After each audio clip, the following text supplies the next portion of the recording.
प्रिय दर्शक बंधु, कहा जाता है कि इस संसार में हर घर में एक ऐसा रहस्यमयी द्वार अवश्य होता है जिसे आंखों से तो हर कोई देखता है, लेकिन उसका वास्तविक रहस्य बहुत कम लोग समझ पाते हैं। वही द्वार तय करता है कि उस घर में सुख आएगा या संकट, बरकत आएगी या दरिद्रता।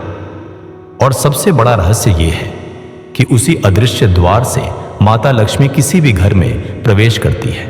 लेकिन यदि वही द्वार अपवित्र हो जाए, यदि वहां नकारात्मक ऊर्जा जमा होने लगे, तो धीरे धीरे लक्ष्मी उसी मार्ग से उस घर को छोड़कर चली भी जाती है। पुराणों में कहा गया है कि जब किसी घर के इस विशेष स्थान की पवित्रता समाप्त होने लगती है, तब सबसे पहले उस घर की शांति खत्म होती है। फिर धन रुकने लगता है, फिर रिश्तों में कटुता आने लगती है, और अंत में ऐसा समय आता है जब मनुष्य समझ ही नहीं पाता कि आखिर उसकी मेहनत के बावजूद उसके जीवन में बरकत क्यों नहीं टिक रही। लेकिन सबसे बड़ा रहस्य तो अभी बाकी है, क्योंकि आज की इस कथा में हम केवल उस रहस्यमयी द्वार का रहस्य ही नहीं जानेंगे, बल्कि यह भी जानेंगे कि आखिर माता लक्ष्मी किसी घर में प्रवेश करने से पहले कौन कौन से संकेत देखती है, कौन सी गलतियां उस अदृश्य मार्ग को बंद कर देती हैं, क्यों कुछ घरों में बिना अधिक मेहनत के भी धन और सुख बना रहता है, जबकि कुछ घरों में लाख प्रयासों के बाद भी दरिद्रता पीछा नहीं छोड़ती। और सबसे चौंकाने वाली बात, इस कथा के अंत में आपको वह प्राचीन उपाय भी पता चलेगा जिसे स्वयं देवताओं ने लक्ष्मी प्रवेश का रहस्य बताया था। इसलिए इस कथा को अंत तक अवश्य सुनिएगा, क्योंकि हो सकता है अनजाने में वही गलती आपके घर में भी हो रही हो, जो धीरे धीरे सुख और समृद्धि को आपके जीवन से दूर कर रही है। बहुत समय पहले की बात है, हिमालय की तलहटी में बसा एक छोटा सा गांव अपनी समृद्धि और शांति के लिए दूर दूर तक प्रसिद्ध था। उस गांव में अधिकतर लोग साधारण जीवन जीते थे, लेकिन उनके घरों में कभी अन्न की कमी नहीं होती थी। लोग एक दूसरे का सम्मान करते थे। सुबह होते ही हर आंगन में दीपक की लौ दिखाई देती थी, और संध्या के समय पूरा गांव मंत्रों की ध्वनि से गूंज उठता था। उसी गांव में एक वृद्ध संत आया करते थे, जिनके बारे में कहा जाता था कि उन्हें मनुष्य के घर की ऊर्जा को पहचानने की अद्भुत शक्ति प्राप्त थी। लोग दूर दूर से उनके पास अपनी समस्याएं लेकर आते, और आश्चर्य की बात यह थी कि संत बिना कुछ पूछे ही बता देते कि उस व्यक्ति के घर में अशांति का कारण क्या है। एक दिन गांव का सबसे धनी व्यापारी उनके पास पहुंचा। उसके पास धन की कोई कमी नहीं थी। विशाल घर, नौकर चाकर, खेत, गाड़ियां, सब कुछ था, लेकिन फिर भी उसके चेहरे पर अजीब सी चिंता दिखाई दे रही थी। उसने संत के चरणों में बैठते हुए कहा, गुरुदेव, कुछ वर्षों पहले तक मेरे घर में हर तरफ सुख और बरकत थी, लेकिन अब ना जाने क्या हो गया है। धन आता तो है, लेकिन टिकता नहीं। घर में छोटी छोटी बातों पर झगड़े होने लगे हैं। बच्चों का मन अशांत रहता है, और मुझे हर समय ऐसा लगता है जैसे कोई अदृश्य शक्ति हमारे सुख को धीरे धीरे निगल रही हो। संत कुछ क्षण तक शांत बैठे रहे। फिर उन्होंने अपनी आंखें बंद की और धीमे स्वर में कहा, तुम्हारे घर का वह द्वार अपवित्र हो चुका है जहां से कभी लक्ष्मी प्रवेश करती थी। व्यापारी यह सुनकर चौंक गया। उसने तुरंत पूछा, गुरुदेव, मेरे घर के सभी दरवाजे तो मजबूत और सुंदर हैं, फिर आप किस द्वार की बात कर रहे हैं? संत हल्का सा मुस्कुराए और बोले, मैं उस लकड़ी या लोहे के दरवाजे की बात नहीं कर रहा, मैं उस अदृश्य मार्ग की बात कर रहा हूं जो हर घर की ऊर्जा को ब्रह्मांड से जोड़ता है। वही मार्ग माता लक्ष्मी के प्रवेश का वास्तविक द्वार होता है। व्यापारी अब और अधिक चिंतित हो गया। उसने विनम्रता से पूछा, गुरुदेव, आखिर वह द्वार होता कहां है? संत ने उत्तर दिया, वह द्वार किसी दीवार में नहीं होता, वह घर के वातावरण में होता है। जहां सम्मान हो वहां वह द्वार खुला रहता है। जहां भोजन का आदर हो वहां लक्ष्मी का मार्ग प्रकाशित रहता है। जहां स्त्रियों का अपमान न हो, जहां सुबह संध्या पवित्रता बनी रहे, जहां क्रोध और कटु शब्द कम हो, वही घर वास्तव में लक्ष्मी प्रवेश का स्थान बनता है। लेकिन जिस घर में अपवित्र विचार बढ़ने लगते हैं, जहां झूठ, अपमान, आलस्य और कलह बढ़ने लगते हैं, वहां धीरे धीरे वह अदृश्य द्वार बंद होने लगता है। संत की बातें सुनकर व्यापारी गहरे विचार में डूब गया। उसे अचानक याद आने लगा कि पिछले कुछ वर्षों में उसके घर का वातावरण कितना बदल चुका था। पहले जहां पूरा परिवार एक साथ भोजन करता था, अब हर कोई अपने अपने कमरों में रहने लगा था। पहले घर में हर सुबह पूजा होती थी, अब किसी के पास समय नहीं था। पहले उसकी वृद्ध माता का सम्मान होता था, लेकिन अब उनकी बातों को कोई महत्व नहीं देता था। और सबसे बड़ी बात, घर में धन तो बहुत था, लेकिन संतोष कहीं खो चुका था। संत ने व्यापारी की आंखों में देखते हुए कहा, याद रखो, लक्ष्मी केवल धन का नाम नहीं है। जहां शांति हो वही वास्तविक लक्ष्मी है। जहां प्रेम हो वही समृद्धि है। जहां परिवार एक दूसरे का सम्मान करे वही घर देवताओं का निवास बनता है। लेकिन जब मनुष्य केवल धन को लक्ष्मी समझ लेता है, तब धीरे धीरे उसके जीवन से वास्तविक बरकत समाप्त होने लगती है। उस रात व्यापारी जब अपने घर लौटा तो पहली बार उसने अपने ही घर को अलग दृष्टि से देखा। विशाल महल होने के बावजूद वहां एक अजीब सी नीरवता थी। नौकर काम कर रहे थे, लेकिन किसी के चेहरे पर संतोष नहीं था। बच्चे अपने कमरों में बंद थे। उसकी पत्नी चिंता में डूबी हुई थी और उसकी वृद्ध माता आंगन के एक कोने में अकेली बैठी थी। व्यापारी के मन में संत की बातें बार बार गूंजने लगी। जहां सम्मान समाप्त होता है, वहां लक्ष्मी का द्वार धीरे धीरे बंद होने लगता है। अगली सुबह उसने वर्षों बाद अपनी माता के चरण स्पर्श किए। पूरा परिवार एक साथ बैठकर भोजन करे, यह नियम बनाया। घर में सुबह और संध्या दीपक जलाने का संकल्प लिया। और सबसे महत्वपूर्ण, उसने अपने घर के वातावरण को बदलने का प्रयास शुरू किया। शुरुआत में सबको यह परिवर्तन अजीब लगा, लेकिन धीरे धीरे घर की ऊर्जा बदलने लगी। जहां पहले हर समय तनाव रहता था, वहां अब शांति दिखाई देने लगी। और आश्चर्य की बात यह थी कि कुछ ही महीनों में व्यापारी के जीवन की समस्याएं भी कम होने लगीं। लेकिन कथा का सबसे रहस्यमयी भाग अभी बाकी था, क्योंकि एक रात वही संत व्यापारी के स्वप्न में प्रकट हुए। उन्होंने कहा, तुमने अपने घर का वातावरण तो बदल दिया, लेकिन अभी उस रहस्य को नहीं समझ पाए जो स्वयं देवताओं ने समुद्र मंथन के समय बताया था। व्यापारी ने आश्चर्य से पूछा, गुरुदेव, वह कौन सा रहस्य है? संत बोले, जब माता लक्ष्मी समुद्र मंथन से प्रकट हुई थी, तब देवताओं ने उनसे पूछा था कि वे किस स्थान पर सबसे अधिक प्रसन्न होकर निवास करती है।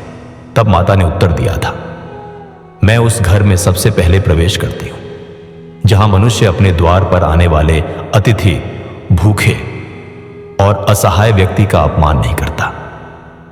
संत ने आगे कहा, यही कारण है कि प्राचीन समय में लोग अपने घर के मुख्य द्वार को केवल सजाते ही नहीं थे, बल्कि उसे पवित्र भी रखते थे, क्योंकि वह केवल आने जाने का मार्ग नहीं माना जाता था, वह ऊर्जा का प्रवेश द्वार माना जाता था। यदि घर का द्वार क्रोध, अपमान और नकारात्मकता से भर जाए तो धीरे धीरे वहां दरिद्रता प्रवेश करने लगती है। लेकिन यदि वही स्थान प्रेम, स्वागत और शुद्धता से भर जाए तो वहां लक्ष्मी स्थायी रूप से निवास करने लगती है। उस दिन के बाद व्यापारी ने अपने घर के मुख्य द्वार के पास एक दीपक जलाना शुरू किया। हर सुबह वहां जल छिड़क कर शुद्ध की जाती, आने वाले हर व्यक्ति का सम्मान किया जाता और सबसे महत्वपूर्ण, घर में कटु शब्दों का प्रयोग धीरे धीरे समाप्त होने लगा। कुछ ही समय में पूरे गांव ने उस घर में आए परिवर्तन को महसूस किया। जहां पहले अशांति थी, वहां अब आनंद था। जहां पहले धन रुकता नहीं था, वहां अब बरकत बढ़ने लगी थी। लेकिन शायद इस कथा का सबसे गहरा रहस्य यही था कि लक्ष्मी केवल सोने चांदी में नहीं बसती, वे उस ऊर्जा में बसती हैं जिसे मनुष्य अपने व्यवहार से बनाता है। और यही कारण है कि कुछ छोटे से घर भी स्वर्ग जैसे प्रतीत होते हैं, जबकि कुछ महल होने के बावजूद भीतर से खाली लगते हैं, क्योंकि वास्तविक लक्ष्मी वहां प्रवेश करती है, जहां मन शुद्ध हो, वाणी मधुर हो और घर का वातावरण प्रेम से भरा हो।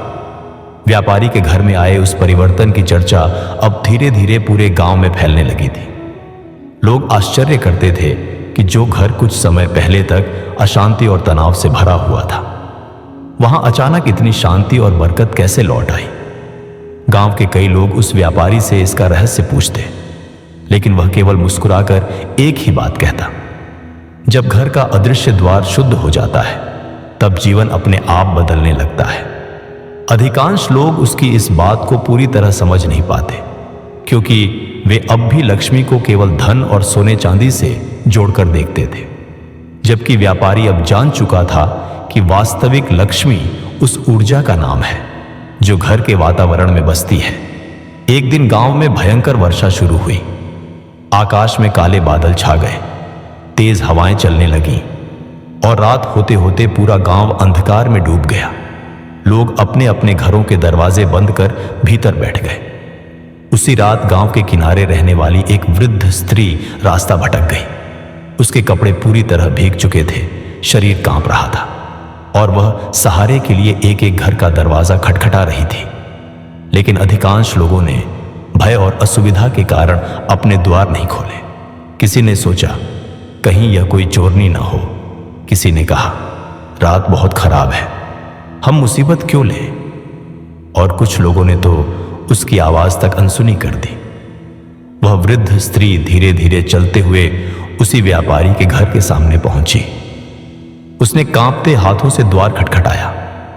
व्यापारी स्वयं बाहर आया। उसने देखा कि वृद्धा पूरी तरह भीग चुकी थी। उसके पैरों में मिट्टी लगी थी, आंखों में थकान थी। व्यापारी को तुरंत संत की वह बात याद आ गई, जिस घर के द्वार से किसी जरूरतमंद का अपमान होकर लौटना तय हो जाए, वहां लक्ष्मी अधिक समय तक नहीं टिकती।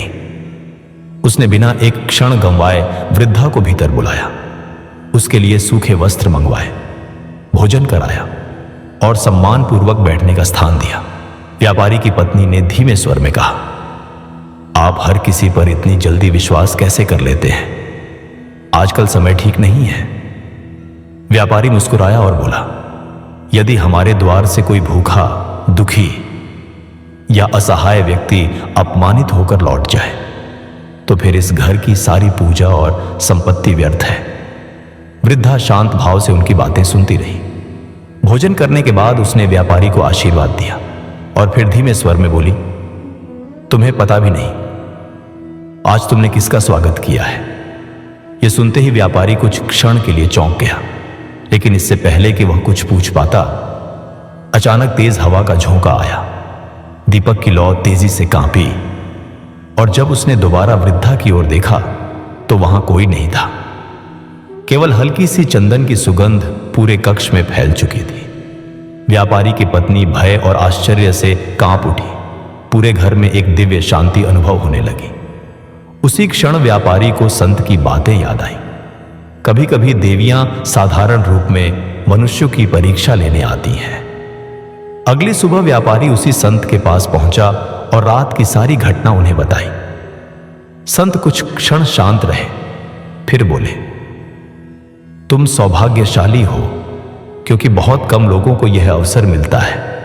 माता लक्ष्मी कभी कभी स्वयं यह देखने आती हैं कि किसी घर का द्वार केवल सजावट से सुंदर है या वहां का हृदय भी उतना ही पवित्र है। व्यापारी की आंखें आश्चर्य से फैल गईं। उसने धीरे से पूछा, क्या सचमुच वह माता लक्ष्मी थी? संत मुस्कुराए, यह जानना आवश्यक नहीं कि वे कौन थी। आवश्यक यह है कि उस रात तुम्हारे द्वार से कोई दुखी व्यक्ति अपमानित होकर वापस नहीं लौटा। संत ने आगे कहा, यही कारण है कि प्राचीन समय में घर के मुख्य द्वार को अत्यंत पवित्र माना जाता था। लोग सुबह उठते ही सबसे पहले अपने द्वार की सफाई करते, जल छिड़कते, रंगोली बनाते, दीपक जलाते, क्योंकि वे जानते थे कि जहां प्रवेश का स्थान शुद्ध रहता है वहां सकारात्मक ऊर्जा सहज रूप से आती है। लेकिन आज मनुष्य केवल बाहर की सजावट पर ध्यान देता है, भीतर की ऊर्जा पर नहीं। फिर संत व्यापारी को गांव के बाहर स्थित एक प्राचीन मंदिर में ले गए। वह मंदिर वर्षों पुराना था, दीवारों पर समय के निशान दिखाई देते थे, लेकिन वहां प्रवेश करते ही मन में अद्भुत शांति अनुभव होती थी। संत ने मंदिर के मुख्य द्वार की ओर इशारा करते हुए कहा, क्या तुम जानते हो इस मंदिर की सबसे अधिक शक्ति कहां है?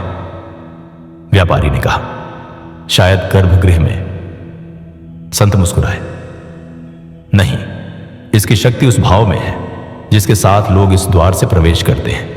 यदि मन में श्रद्धा हो तो साधारण पत्थर भी दिव्यता से भर जाता है, लेकिन यदि मन अपवित्र हो तो स्वर्ग में भी शांति नहीं मिलती।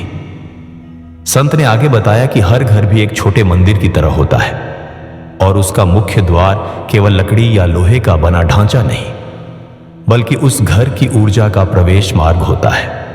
यदि घर में प्रवेश करते समय मनुष्य क्रोध, अपमान और कटुता लेकर आए तो वही ऊर्जा पूरे घर में फैल जाती है। लेकिन यदि घर में प्रवेश करते समय मन में प्रेम, सम्मान और कृतज्ञता हो तो वही घर धीरे धीरे समृद्धि का स्थान बन जाता है। व्यापारी अब धीरे धीरे उन रहस्यों को समझने लगा था जिन पर उसने पहले कभी ध्यान ही नहीं दिया था। उसने देखा कि गांव के कुछ घर बहुत छोटे होने के बावजूद आनंद से भरे रहते थे। वहां साधारण भोजन होता था, लेकिन सभी लोग एक साथ बैठकर खाते थे। वहां अधिक धन नहीं था, लेकिन चेहरे पर संतोष था। और दूसरी ओर कुछ बड़े घर ऐसे थे जहां हर समय तनाव, भय और लालच दिखाई देता था। तभी उसे समझ आया कि वास्तविक दरिद्रता धन की कमी नहीं, बल्कि सकारात्मक ऊर्जा की कमी है। कुछ दिनों बाद गांव में एक और घटना घटी। गांव का एक व्यक्ति जो अत्यंत धनवान था, अचानक भारी नुकसान में चला गया। उसके व्यापार बंद होने लगे, परिवार में झगड़े बढ़ गए और वह हर समय क्रोधित रहने लगा। एक दिन वह भी उसी संत के पास पहुंचा। उसने कहा, गुरुदेव, मैंने जीवन भर धन कमाने में मेहनत की, फिर भी सब कुछ धीरे धीरे समाप्त होता जा रहा है। संत ने उसकी आंखों में देखते हुए पूछा, क्या तुम्हारे घर के द्वार से कभी कोई भूखा वापस लौटा है? वह व्यक्ति चुप हो गया, क्योंकि उसे याद आ गया कि कुछ दिन पहले उसने एक गरीब वृद्ध को अपने घर से अपमानित करके भगा दिया था। संत ने गंभीर स्वर में कहा, ध्यान रखो, लक्ष्मी केवल वहां नहीं आती जहां धन हो, वे वहां आती हैं जहां करुणा हो, जहां दूसरों के लिए स्थान हो, जहां भोजन का सम्मान हो और जहां घर का वातावरण पवित्र हो। लेकिन जिस घर के द्वार पर अहंकार खड़ा हो जाए, वहां बरकत अधिक समय तक नहीं टिकती। उस दिन के बाद गांव के लोगों ने अपने घरों के प्रति दृष्टिकोण बदलना शुरू किया।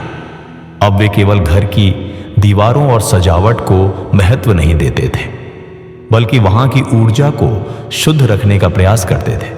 सुबह संध्या दीपक जलाना, कटु शब्दों से बचना, अतिथि का सम्मान करना, भोजन का आदर करना और घर में शांति बनाए रखना, ये सब धीरे धीरे गांव की परंपरा बन गए। लेकिन शायद सबसे बड़ा रहस्य अभी भी छिपा हुआ था, क्योंकि संत जानते थे कि केवल बाहरी व्यवहार बदल देना ही पर्याप्त नहीं। मनुष्य के भीतर भी एक ऐसा द्वार होता है जहां से या तो समृद्धि प्रवेश करती है या फिर नकारात्मकता। और जब तक वह आंतरिक द्वार शुद्ध न हो, तब तक बाहरी परिवर्तन भी स्थायी नहीं हो सकते। समय बीतता गया और अब उस गांव का वातावरण पहले से भी अधिक शांत और सकारात्मक हो चुका था। लोग एक दूसरे से मधुर व्यवहार करने लगे थे। सुबह होते ही हर घर के सामने जल से शुद्ध की जाती, दीपक जलते और संध्या के समय पूरा गांव किसी मंदिर की तरह दिव्य प्रतीत होता। लेकिन संत जानते थे कि मनुष्य केवल बाहरी शुद्धता से पूर्ण समृद्धि प्राप्त नहीं कर सकता, क्योंकि हर घर की तरह हर मनुष्य के भीतर भी एक अदृश्य द्वार होता है। और यदि वही द्वार अंधकार से भर जाए तो बाहरी सुख भी धीरे धीरे समाप्त होने लगते हैं। एक शाम व्यापारी फिर संत के पास पहुंचा। उसके चेहरे पर इस बार शांति तो थी, लेकिन साथ ही एक गहरी जिज्ञासा भी दिखाई दे रही थी। उसने संत से कहा, गुरुदेव, आपने कहा था कि हर मनुष्य के भीतर भी एक रहस्यमयी द्वार होता है। क्या वही वास्तविक कारण है कि कुछ लोग हर परिस्थिति में प्रसन्न रहते हैं, जबकि कुछ लोग सब कुछ होते हुए भी दुखी रहते हैं? संत मुस्कुराए। उन्होंने पास रखे दीपक की लौ को देखा और बोले, मनुष्य का मन ही वह द्वार है जहां से या तो प्रकाश प्रवेश करता है या अंधकार। व्यापारी ध्यान से उनकी बातें सुनने लगा। संत बोले, जब मनुष्य के भीतर ईर्ष्या, क्रोध, लालच और अहंकार बढ़ने लगते हैं तब यह आंतरिक द्वार धीरे धीरे बंद होने लगता है। और जैसे ही यह द्वार बंद होता है, मनुष्य बाहरी सुख होते हुए भी भीतर से खाली महसूस करने लगता है। उसे हर समय डर सताता है, असंतोष बढ़ने लगता है और धीरे धीरे वही नकारात्मक ऊर्जा उसके घर के वातावरण को भी प्रभावित करने लगती है। फिर संत व्यापारी को गांव के बाहर बहने वाली नदी के किनारे ले गए। रात का समय था। चंद्रमा की हल्की रोशनी पानी पर चमक रही थी। संत ने नदी की ओर इशारा करते हुए कहा, क्या तुम जानते हो नदी हमेशा निर्मल क्यों रहती है? व्यापारी ने उत्तर दिया, क्योंकि उसका जल निरंतर बहता रहता है। संत बोले, ठीक वैसे ही मनुष्य का मन भी तब तक शुद्ध रहता है जब तक उसमें करुणा, कृतज्ञता और प्रेम का प्रवाह बना रहता है। लेकिन जैसे ही मनुष्य केवल संग्रह करने लगता है, केवल अपने सुख के बारे में सोचता है, उसका मन ठहरे हुए जल की तरह दूषित होने लगता है। व्यापारी अब उन बातों को गहराई से समझने लगा था। उसे याद आया कि जब वह केवल धन कमाने में लगा रहता था तब उसके भीतर हर समय भय रहता था। उसे लगता था कि कहीं उसका धन कम ना हो जाए, कहीं कोई उससे आगे ना निकल जाए। लेकिन जब से उसने दूसरों के लिए अपने द्वार खोले थे, उसके भीतर एक अलग प्रकार की शांति जन्म लेने लगी थी। उसी समय संत ने एक और रहस्य बताया। उन्होंने कहा, समुद्र मंथन के समय जब माता लक्ष्मी प्रकट हुई थी तब केवल देवता ही नहीं, असुर भी उन्हें प्राप्त करना चाहते थे, क्योंकि सभी जानते थे कि जहां लक्ष्मी होंगी वहां शक्ति और समृद्धि होगी। लेकिन माता ने स्वयं देवताओं का साथ चुना। क्या तुम जानते हो क्यों? व्यापारी ने सिर हिलाया। संत बोले, क्योंकि देवताओं के भीतर संयम और संतुलन था, जबकि असुरों के भीतर केवल लालच था। यही कारण है कि लक्ष्मी वहां अधिक समय तक नहीं टिकती, जहां धन का उपयोग केवल अहंकार और प्रदर्शन के लिए किया जाए। संत की बातें सुनते हुए व्यापारी के मन में कई दृश्य उभरने लगे। उसे गांव के वे लोग याद आए जो दूसरों को नीचा दिखाने के लिए अपने धन का प्रदर्शन करते थे, लेकिन भीतर से हमेशा अशांत रहते थे। और दूसरी ओर उसे वे साधारण परिवार याद आए जिनके पास बहुत कम था, फिर भी उनके घरों में आनंद और अपनापन भरा रहता था। संत ने आगे कहा, याद रखो, लक्ष्मी चंचला है, अर्थात वे कभी एक स्थान पर स्थायी नहीं रहती।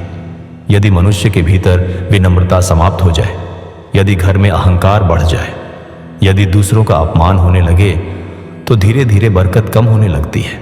शुरुआत में मनुष्य इसे समझ नहीं पाता, क्योंकि धन कुछ समय तक बना रहता है, लेकिन भीतर की शांति समाप्त हो चुकी होती है और यही वास्तविक दरिद्रता की शुरुआत होती है। अचानक उसी समय तेज हवा चली। नदी के किनारे रखा दीपक बुझ गया। व्यापारी ने तुरंत दूसरा दीपक जलाने का प्रयास किया, लेकिन संत ने उसका हाथ रोक दिया और बोले, देखो, एक छोटा सा झोंका भी दीपक को बुझा सकता है। यदि उसकी लौ कमजोर हो, ठीक वैसे ही मनुष्य का मन भी छोटी छोटी नकारात्मक बातों से विचलित हो जाता है, यदि भीतर का प्रकाश मजबूत ना हो। फिर संत ने अपनी आंखें बंद की और धीमे स्वर में कहा, सबसे बड़ा रहस्य यह है कि लक्ष्मी का वास्तविक प्रवेश द्वार घर के बाहर नहीं, मनुष्य के विचारों में होता है। यदि विचार शुद्ध हो तो धीरे धीरे घर की ऊर्जा भी शुद्ध होने लगती है। लेकिन यदि मनुष्य बाहर पूजा करता रहे और भीतर ईर्ष्या और कटुता रखे, तो कोई भी उपाय स्थायी फल नहीं दे सकता। व्यापारी अब पूरी तरह बदल चुका था। उसने अपने जीवन में एक नया नियम बना लिया। वह हर सुबह उठकर सबसे पहले कृतज्ञता प्रकट करता, अपने माता पिता का सम्मान करता, भोजन ग्रहण करने से पहले ईश्वर को धन्यवाद देता और रात को सोने से पहले यह सोचता कि कहीं उसके शब्दों से किसी को दुख तो नहीं पहुंचा। धीरे धीरे उसके घर में केवल धन ही नहीं बल्कि मानसिक शांति भी बढ़ने लगी। लेकिन लेकिन उसी गांव में एक ऐसा व्यक्ति भी था जो इन सभी बातों का मजाक उड़ाता था। उसका नाम माधव था। वह अत्यंत लालची और घमंडी स्वभाव का था। उसे लगता था कि धन केवल चालाकी और शक्ति से कमाया जा सकता है। वह अक्सर गांव वालों से कहता, ये सब पूजा पाठ और ऊर्जा की बातें केवल कमजोर लोगों के लिए है। असली शक्ति धन में होती है।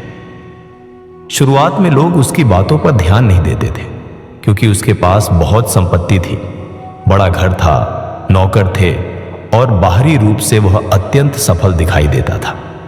लेकिन धीरे धीरे उसके जीवन में अजीब घटनाएं होने लगी। उसके घर में हर समय झगड़े होने लगे। नौकर एक एक करके उसे छोड़कर जाने लगे। व्यापार में नुकसान बढ़ने लगा और सबसे विचित्र बात, उसके घर का मुख्य द्वार हर कुछ दिनों में अपने आप टूट जाता।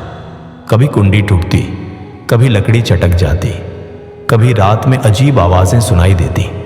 माधव इसे केवल संयोग मानता रहा, लेकिन उसकी पत्नी भयभीत रहने लगी। एक रात माधव ने स्वप्न देखा कि उसका विशाल घर पूरी तरह अंधकार में डूबा हुआ है और घर के मुख्य द्वार पर एक तेज प्रकाश खड़ा है। वह प्रकाश धीरे धीरे दूर जा रहा था। माधव ने उसे रोकने का प्रयास किया, लेकिन तभी एक गंभीर आवाज गूंजी, जहां अहंकार पहरा देता है वहां लक्ष्मी अधिक समय तक नहीं ठहरती। यह सुनते ही उसकी आंख खुल गई। उसका पूरा शरीर पसीने से भीगा हुआ था। अगली सुबह वह घबराया हुआ संत के पास पहुंचा। पहली बार उसके चेहरे पर अहंकार नहीं बल्कि भय दिखाई दे रहा था। उसने कांपते स्वर में पूछा, गुरुदेव, क्या सचमुच कोई अदृश्य शक्ति हमारे घर को छोड़कर चली जाती है? संत ने शांत स्वर में कहा, शक्ति कभी अचानक नहीं जाती। पहले मनुष्य के विचार बदलते हैं, फिर व्यवहार बदलता है, फिर घर की ऊर्जा बदलती है और अंत में बरकत चली जाती है। माधव की आंखों से आंसू निकल पड़े, क्योंकि उसे पहली बार समझ आया कि वर्षों से वह केवल धन कमाने में लगा रहा, लेकिन उसने कभी यह नहीं सोचा कि उसके शब्दों से कितनों को दुख पहुंचा। उसने कितनों का अपमान किया और कितनी बार उसके घर से कोई जरूरतमंद खाली हाथ लौटा। संत ने उसकी ओर देखते हुए कहा, अब भी समय है, क्योंकि जब तक मनुष्य के भीतर पश्चाताप जीवित है तब तक वह आंतरिक द्वार पूरी तरह बंद नहीं होता। लेकिन शायद सबसे बड़ा रहस्य अब सामने आने वाला था, क्योंकि संत जानते थे कि केवल पश्चाताप पर्याप्त नहीं, उस अदृश्य द्वार को पुनः खोलने के लिए एक ऐसा प्राचीन नियम था जिसे स्वयं ऋषियों ने समृद्धि का सबसे बड़ा रहस्य बताया था। अगली सुबह पूरा गांव यह देखकर आश्चर्य में था कि माधव पहली बार सिर झुकाकर संत के आश्रम की ओर जा रहा था। जिस व्यक्ति के भीतर कभी अहंकार भरा रहता था, आज उसकी आंखों में पश्चाताप था। उसने संत के चरणों में बैठते हुए कहा, गुरुदेव, मुझे वह उपाय बताइए जिससे मेरे घर का वह अदृश्य द्वार फिर से खुल सके। संत ने शांत स्वर में कहा, उपाय कठिन नहीं है, लेकिन उसे सच्चे मन से करना पड़ता है, क्योंकि लक्ष्मी केवल कर्म नहीं, भावना भी देखती है। संत माधव को अपने साथ गांव के पुराने मंदिर में ले गए। वहां पहुंचकर उन्होंने कहा, आज से 3 नियम याद रखो। पहला, कभी किसी भूखे को अपने द्वार से खाली मत लौटाना। दूसरा, अपने घर में कटु शब्दों का प्रयोग कम करना। और तीसरा, हर दिन अपने घर के मुख्य द्वार को केवल जल से नहीं बल्कि कृतज्ञता से शुद्ध करना। माधव ध्यान से उनकी बातें सुनता रहा। संत ने आगे कहा, याद रखो, घर का मुख्य द्वार केवल लकड़ी का बना रास्ता नहीं होता, वह उस घर की ऊर्जा का प्रतीक होता है। यदि वहां क्रोध, अपमान और अहंकार खड़े हों तो दरिद्रता धीरे धीरे भीतर प्रवेश करने लगती है। लेकिन यदि वहां सम्मान, प्रेम और करुणा हो तो लक्ष्मी स्वयं मार्ग खोज लेती है। उस दिन के बाद माधव ने अपने जीवन को बदलना शुरू किया। उसने सबसे पहले अपने वृद्ध पिता से क्षमा मांगी, नौकरों के साथ सम्मान से व्यवहार किया और वर्षों बाद पहली बार अपने घर के बाहर दीपक जलाया। शुरुआत में उसे यह सब साधारण लगा, लेकिन कुछ ही दिनों में उसके घर का वातावरण बदलने लगा। जहां पहले हर समय तनाव रहता था, वहां अब शांति महसूस होने लगी। धीरे धीरे उसका व्यापार भी संभलने लगा। लेकिन इस बार उसके भीतर पहले जैसा अहंकार नहीं था, क्योंकि अब वह समझ चुका था कि वास्तविक समृद्धि केवल धन नहीं बल्कि मन की शांति है।